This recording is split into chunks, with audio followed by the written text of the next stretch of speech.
పాత నిబంధనలో కనబడింది ఎవరైతే, ఒకటి నేను చాలాసార్లు చెప్పాను, దేవుని దూత దేవదూత వేరు.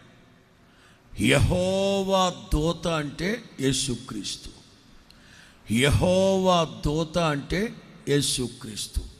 మోషేతో దేవుడు చెప్పారు, my presence shawl go with the. నా సన్నిధి నీకు. సన్నిధి అంటే ఎవరు? ప్రసన్నత అంటే ఎవరు? గాలి అంటే ఎవరు? నీళ్లు అంటే ఎవరు? ఇవన్నీ పరిశుద్ధాత్ముడు.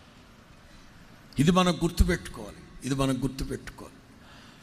సినాయి కొండ మీదకి యెహోవా అగ్ని, పరిశుద్ధాత్ముడు ఎందుకు దిగి వచ్చాడు? ధర్మశాస్త్రం ఇవ్వడానికి. ఎందుకు ధర్మశాస్త్రం? ఆది కాండంలో ధర్మశాస్త్రం ఉందా? ఐగుప్తులో ఉన్నప్పుడు ధర్మశాస్త్రం ఉందా?